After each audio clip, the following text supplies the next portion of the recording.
بسم اللہ الرحمن الرحیم۔ ناظرین السلام علیکم، میں ہوں آپ میزبان صابر شاکر۔ آج آپ سے کچھ امپورٹنٹ خبریں ہیں وہ شیئر کرتا ہوں، اور خاص طور پہ ایک چیز کچھ آپ کے پاس میں رکھوں گا، اعداد و شمار کہ پاکستان اس وقت کتنے 100 ارب ڈالر کا مقروض ہے، کھربوں روپے کا مقروض ہے، اور یہ کھربوں ڈالر پاکستان کے ذمے کیسے آئے، اور پاکستان کا قرضہ دن بدن کیوں بڑھتا جا رہا ہے، کس حکومت نے کتنا قرضہ لیا اور کتنا واپس کیا، اور دوسرا یہ کہ موجودہ حکومت وزیر اعظم عمران خان، پاکستان تحریک انصاف، اس کا کیا سٹیٹس ہے۔ اگر ہم موازنہ کریں تو کیا پاکستان تحریک انصاف کا جو پلڑا ہے وہ بھاری ہے، یا پھر مسلم لیگ نواز اور پیپلز پارٹی سے بدتر ہے۔ اس کی ریزن یہ ہے کہ یہ بات بہت ہی کہی جاتی ہے کہ خاص طور پہ یہ اڑھائی سال ہوئے ہیں پاکستان تحریک انصاف کو، عمران خان کو، اور اس سے پہلے پاکستان مسلم لیگ نواز اور پیپلز پارٹی یہ کھیلتے رہے ہیں، اور اس سے پہلے اگر چلے جائیں تو پرویز مشرف صاحب کا درمیان میں ایک دور آتا ہے، شوکت عزیز کی کیبنٹ آتی ہے، تو یہ چیز ہے۔ لیکن جو خوش آئند خبر ہے وہ یہ ہے کہ پچھلے 2.5 سالوں میں پاکستان نے اب تک کی تاریخ میں سب سے زیادہ قرضہ اتارا ہے، سب سے زیادہ قرضہ اتارا ہے پاکستان کی تاریخ میں پچھلے 2.5 سالوں میں، اور وہ ہے 20 ارب ڈالر کا قرضہ اتارا ہے پاکستان نے۔ تو یہ 20 ارب ڈالر کا قرضہ جو وزیر اعظم عمران خان نے کلیم کیا کہ ہم نے اتارا ہے، کیا وہ درست کلیم ہے؟ یہ ذرا تھوڑا سا ہم اس کا جائزہ لیتے ہیں، اور پھر آپ کو ایک چیز بتاؤں گا کہ پاکستان کے خیر خواہ کتنے ہیں، پاکستان کے دشمن کتنے ہیں، اور وہ کیا کیا کر رہے ہیں۔ ایک رپورٹ ہے ہمارے سامنے، اور رپورٹ یہ ہے کہ 20 ارب ڈالر کا بیرونی قرضہ پاکستان نے واپس کیا، اور یہ بیرونی قرضوں کی ریکارڈ واپسی ہے اب تک کے مطابق، اور یہ ہوا میں تیر نہیں چلایا گیا، بلکہ اس کی تصدیق پاکستان گورنمنٹ آف پاکستان کے، اسٹیٹ بینک کے اعداد و شمار بھی کر رہے ہیں، اور عالمی ادارے بھی اس کی تصدیق کر رہے ہیں۔ اور ہوا یہ کہ پاکستان کے ذمے اس وقت واجب الادا قرضہ 115 ارب ڈالر سے زیادہ ہے۔ میں اپنے ناظرین سے، اپنے ویور سے یہ خاص طور پہ اس لیے بتا رہا ہوں کہ پوری سچویشن آپ کے سامنے ہو، اور اس کے بعد یہ جتنے بھی گاڈ فادر سسلین مافیا آ جاتے ہیں اور آ کے کہتے ہیں کہ ملک کی معیشت برباد ہو گئی، ملک کا خراب ہو گیا، کھانا خراب ہو گیا، ملک کو پتہ نہیں کہاں سے کہاں تک لے گئے، تو یہ اعداد و شمار دیکھیں، اور اس کے بعد اس کی ریزن یہ ہے کہ ہم پاکستان کی جو حالت پچھلے 70 سالوں میں ہوئی ہے اس کا ہم تصور بھی نہیں کر سکتے۔ تو 115 ارب dollar State Bank of Pakistan کی طرف سے جو اعداد و شمار جاری کیے گئے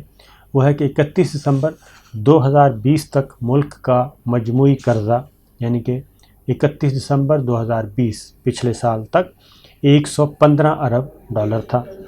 اور ایک سال پہلے یعنی 31 دسمبر 2019 کو یہ 110 ارب ڈالر قرضہ تھا، اور پاکستان کے ذمے مجموعی طور پر واجب الادا قرضہ ایک سال میں 5 ارب ڈالر کا اضافہ ہوا۔ اب یہ ذہن میں رکھیے گا کہ ایک سال میں 5 ارب ڈالر کا اضافہ ہوا۔ اس کی ریزن ہے کہ جب وزیر اعظم عمران خان نے یہ کہا کہ ہم نے 20 ارب ڈالر کا ریکارڈ قرضہ اتارا ہے، اور یہ 70 سالوں میں پہلی دفعہ ہوا ہے، تو اس وقت اپوزیشن کی طرف سے یہ آیا کہ جناب پہلے تو یہ بتائیں کہ اتارا تو اتنا ہے، لیا کتنا ہے، تو وہ لیا کا جواب جو ہے وہ بھی آ گیا ہے۔ اب اسٹیٹ بینک کے جاری جو اعداد و شمار ہیں اس کے اکارڈنگلی، اور یہ فورجری نہیں کی گئی، یہ بات ذہن میں رکھیے، اور یہ ڈیٹ آفس جو اسٹیٹ بینک کا ہے وہ اور اس کے اعلیٰ ترین افسر ہیں ڈائریکٹر جنرل عبدالرحمان وڑائچ، وہ بتا رہے ہیں، اور انہوں نے یہ بات کی کہ جو رپورٹ ہے اس کے مطابق یہ جو 5 ارب ڈالر یا مجموعی جو قرضہ ہے یہ حکومت کے ذمے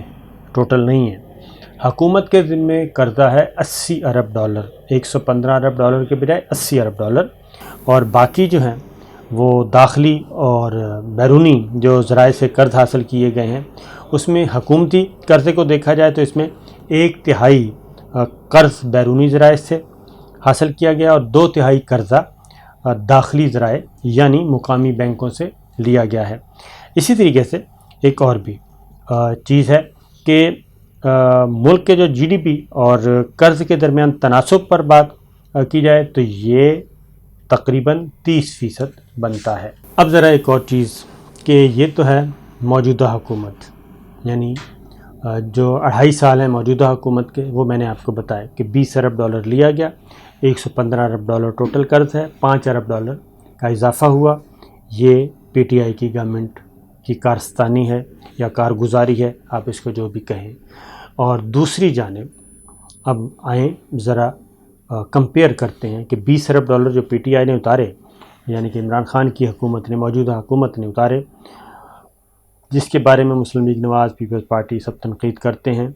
تو کہتے ہیں جی ہمیں بھی بتایا جائے، تو ذرا اس کو کمپیئر کرتے ہیں پچھلے دور سے۔ تو موجودہ حکومت کی جو مدت ہے وہ 31 دسمبر 2020 تک $20 ارب کا بیرونی قرضہ واپس کیا۔ اب ذرا مسلم لیگ نواز کو دیکھ لیں۔ مسلم لیگ نواز کے پہلے 2.5 سال دور حکومت میں بیرونی قرضوں کی جو واپسی تھی وہ تھی $9.953 ارب، یعنی $10 ارب سے بھی کم 2.5 سالوں میں۔ PTI $20 ارب، عمران خان کی حکومت، جس کو تنقید کا نشانہ بنایا جاتا ہے، اس دوسری جانب مسلم لیگ نواز کی 2.5 سال میں $10 ارب سے بھی کم قرضہ واپس کیا۔ فرق ہے 100 ٹائمز کا، $10 اور $20 ارب کا فرق ہے۔ پاکستان پیپلز پارٹی وہ اس سے بھی نیچے رہی۔ پاکستان پیپلز پارٹی نے اپنی حکومت کے پہلے 2.5 سال میں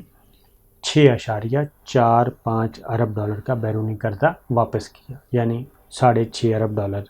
پاکستان پیپلز پارٹی تقریباً $9.25 ارب۔ مسلم لیگ نواز اور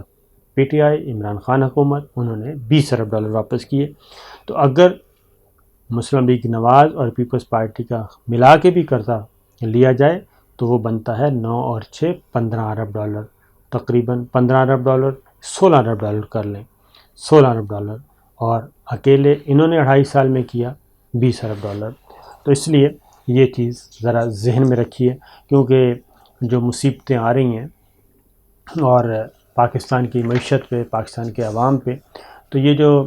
بار بار اس کو یہ کہا جاتا ہے کہ یہ بہت ہی حالات خراب ہیں، اصل میں یہ نہیں بتایا جاتا کہ حالات خراب ہوئے کیوں ہیں۔ اور وہ کہتے ہیں کہ پچھلے دور کا تو ذکر ہی نہ کریں، کیونکہ اگر سپریم کورٹ پاناما اسکینڈل جو آیا، پاناما کے بعد یہ کہ جتنے بھی نیب میں اس وقت مقدمات چل رہے ہیں، اور اگلی بات یہ بتا دوں کہ اگر یہ جتنا $115 ارب اور $80 ارب کا جو ہے وہ گورنمنٹ کا قرضہ ہے، اگر آپ یہ بڑے بڑے جو بزنس مین ہیں اور خاص طور پہ پولیٹیکل فیملیز، جو سیاستدان بزنس مین ہیں اور بڑے بڑے خاندان ہیں، اس میں شریف فیملی ہے، اس میں بھٹو فیملی ہے، اس میں زرداری فیملی ہے، اس میں آپ کے اور خاندان جتنے بھی سیاسی خاندان ہیں، اس میں ترین ہیں، اس میں میاں صاحب کی منشا ہے، پتہ نہیں کون کون سے خاندان آپ سارے گن لیں۔ اگر ان سارے خاندانوں کے، یہ جو حکمران خاندان رہے ہیں، خاص طور پہ میں ان کی بات کر رہا ہوں، حکمران خاندان یا حکمران خاندانوں سے جڑے ہوئے بڑے بڑے بزنس ٹائکون، انڈسٹریلسٹ، یہ جو ان سے جڑے ہوئے، جو الیکشن کمپین میں پیسہ ڈالتے ہیں، روکڑا ڈالتے ہیں کہ ان کو جیتنا چاہیے، یہ سارا کچھ اگر آپ ان کے اثاثے دیکھیں تو وہ اس سے زیادہ بنتے ہیں جو پچھلے 15-20 سالوں میں بنائے گئے اثاثے جو ہیں۔ 20 سالوں میں لے جائیں اور اگر 90s سے شروع کر دیں، خاص طور پہ 88 سے آنورڈ شروع کر دیں آج تک، تو ان خاندانوں کے اثاثے $115 ارب سے کہیں زیادہ ہوں گے، یہ بلا تفریق۔ کیونکہ پچھلے دنوں پاکستان کے 10 بڑے خاندانوں کا ذکر ہوا، تو اس میں میجورٹی جو ہے وہ ایسے خاندان تھے، میجورٹی جو ٹاپ 5 تھے وہ ایسے خاندان تھے جو ان سیاسی خاندانوں سے، حکمران خاندانوں سے جڑے ہوئے تھے۔ تو یہ ایک آپ سے میں نے کہا بتاؤں. پھر اسی طریقے سے 90% سے جو زائد حصہ ہے اس قرض کا، 90% سے زائد حصہ یہ پرنسپل اماؤنٹ واپس کی گئی ہے. یعنی $20 ارب جو واپس کیا گیا ہے، اس کا 90% جو ہے وہ واپس کیا گیا پرنسپل اماؤنٹ، اور صرف 10% جو ہے وہ سود کی مد میں گیا ہے. اس سے آپ خود اندازہ کر لیں. یعنی $20 ارب کا 90% کتنا ہوگا؟ صرف 10% جو ہے وہ گیا ہے. 10% اگر زیادہ سے زیادہ آئی تھنک 10% بنے گا $2 ارب جو ہے وہ $2 ارب سود میں گیا. $18 ارب پرنسپل اماؤنٹ کا قرضہ واپس کیا ہے. لیکن یہ ذہن میں رکھیے گا کہ ابھی بھی ہماری معیشت جو ہے وہ ابھی اس کو، کیونکہ جب وزیر اعظم عمران خان نے یہ بات کی کہ اسٹرکچرل چینجز لانے کے لیے، طویل دورانیے کے لیے پاکستان کو مستقل بنیادوں پہ پاؤں پہ کھڑا کرنے کے لیے، پاکستان کی معیشت کو سہارا دینے کے لیے، اس کے لیے 5 سال کا دور بہت کم ہے. اس کی وجہ یہ ہے کہ 5 سال کی باری لینے والے جو آتے ہیں وہ صرف 5 سال کا سوچتے ہیں اور اس کے بعد وہ بھول جاتے ہیں اور بس یہ دیکھتے ہیں کہ الیکشن کیسے جیتا جائے. ملک کا بے شک ستیہ ناش ہو جائے لیکن الیکشن جیتنا ان کا ٹارگٹ ہوتا ہے. اور اسی لیے انہوں نے یہ بات کی تھی، لیکن اس بات کا غلط مطلب لیا گیا، جبکہ ان کا مطلب یہ تھا لانگ رن پالیسیز چاہیے، 20 سال کے لیے پلان بنے، پلاننگ ہو، اور ان 20 سالوں میں جو بھی حکومت آئے اس سے آگے پیچھے نہ ہو. اچھا، یہ تو میں نے آپ کو کمپیریزن پر، پھر یہ بھی ایک اور بات بھی آپ سے شیئر کر لوں کہ قرضے لینا کیا ضروری ہوتا ہے اور کیا قرضہ لینا چاہیے یا نہیں لینا چاہیے، یہ بھی ایک ہے. لیکن ایک بات ذہن میں رکھیے کہ اگر قرض لے کے اس کو ایسے پروجیکٹس پہ لگایا جائے، ایسے منصوبوں پہ لگایا جائے جہاں سے آپ کو فائدہ ہو اور آپ کے ایسٹس بنتے ہوں، وہ تو بہت اچھی بات ہے. اور یہ قرضے بزنس کمیونٹی جو ہے وہ بھی لیتی ہے، اور بزنس کمیونٹی جو ہے، کاروباری لوگ، یہ بینک سے قرضہ لیتے ہیں، لمٹس منظور کرواتے ہیں اور اس کے بعد اس کو واپس کرتے ہیں، اور انہی پیسوں سے وہ 5%، 7%، 8% پہ سود پہ لیتے ہیں پیسے، انٹرسٹ پہ، اور اس سے 30% منافع کماتے ہیں. اور نہ صرف اپنے آپ کو اسٹیبل کرتے ہیں، قرضہ بھی واپس کرتے ہیں اور اپنا بزنس بھی چلاتے ہیں. یہی اسٹیٹس کا ہے، ریاست کا ہے. پاکستان نے 60 اور 70 کی دہائی میں میگا پروجیکٹس کے لیے قرضے لیے، اور وہ لیے بڑے بڑے ڈیمز کے لیے، آبی ذخائر بنائے، وہ بہت اچھا منصوبہ. اس کے بعد جو خاص طور پہ جو مار پڑی ہے وہ پڑی ہے 90 کی دہائی کے بعد جو قرضے لیے گئے، 90 کی دہائی میں جو قرضے لیے گئے، اور اس کے بعد آگے جا کے 20 کی دہائی میں جو قرضے لیے گئے. یہ وہ قرضے تھے جس نے پاکستان کی معیشت کا ستیہ ناش کیا، پاکستان کی معیشت کو مزید بوجھ تلے دبایا. اب دوسری بات یہ ہے کہ یہ قرضے اترنے کیسے ہیں اور مستقل علاج کیا ہے؟ کیا قرضے لے کے اتارنا یہی ایک علاج ہے یا پھر دوسرا ہے؟ وہ ہم پوری دنیا میں ماڈل دیکھتے ہیں کہ جو جس ملک کے بھی جائیں، زیادہ سے زیادہ ٹیکس کلیکشن ہوتی ہے، محصولات اکٹھے کیے جاتے ہیں. اب پاکستان کا مسئلہ یہ ہے کہ پاکستان میں تو انڈر انوائسنگ ہوتی ہے، ٹیکس چھپایا جاتا ہے. یہاں کا مسئلہ یہ ہے کہ ہمارا ملک کمزور تر ہو گیا، غریب ہو گیا، اور جو انڈیویجولز تھے، جو بزنس ٹائکون، کاروباری لوگ، انڈسٹریلسٹ، صنعت کار، وہ تگڑے ہوتے گئے، اس لیے کہ انہوں نے مال تو بنایا، خواہ وہ سیاسی خاندان تھے یا غیر سیاسی خاندان، لیکن حکومت کے خزانے میں جو ٹیکس کی صورت میں، محصولات کی صورت میں دیا اپنے منافع سے، وہ انہوں نے اپنا حصہ نہیں کیا، اس سے قرضے بڑھتے گئے. پھر ہم نے سودے کیے IPPs کا، لے لیں، اس میں ہم نے ایسے ایگریمنٹس کیے، LNG کو لے لیں، اس میں ایسے ایگریمنٹس کیے کہ 20-30 سال کے ہم منصوبے کر کے چلے جاتے ہیں اپنے ککس بیکس لینے کے لیے. ایک ہی طریقہ ہے اور وہ ہے زیادہ سے زیادہ ہم ٹیکس دیں. اور اس وقت FBR کے ریکارڈ کے مطابق میں نے آپ کو بتایا تھا کہ تقریباً 50,000 لوگ FBR کے رڈار میں آئے ہیں، اور وہ ایسے لوگ ہیں جن کے پاس بے پناہ دولت ہے، لیکن حکومت کو وہ ٹیکس نہیں دیتے، پاکستان کو وہ ٹیکس نہیں دیتے، بلکہ ٹیکس کو چھپانے کے لیے، ٹیکس چوری کرنے کے لیے اور اس پہ پردہ ڈالنے کے لیے وہ اسے کہیں زیادہ خرچ کر دیتے ہیں جتنا کہ ان کا ٹیکس بنتا ہے۔ تو یہ ایک میں نے کہا آپ سے شیئر کر لوں، اور اسی لیے اس کو جب کہا جاتا ہے کہ اسٹرکچرل چینجز کی ضرورت ہے اور طویل دورانیے کی پالیسیوں کی ضرورت ہے، تو اس کی بنیادی وجہ یہی ہے کہ جب تک ہم اپنے پاؤں پہ کھڑا نہیں ہوتے، اپنے اخراجات کم نہیں کرتے، اپنے قرضوں کو آہستہ آہستہ کم نہیں کرتے، اور یہ خود پاکستانی قوم جو ہے، اور اس کے لیے ضروری ہے کہ حکمران جو ہیں وہ پاکستان کو دیانتدار ملیں، ایماندار ملیں،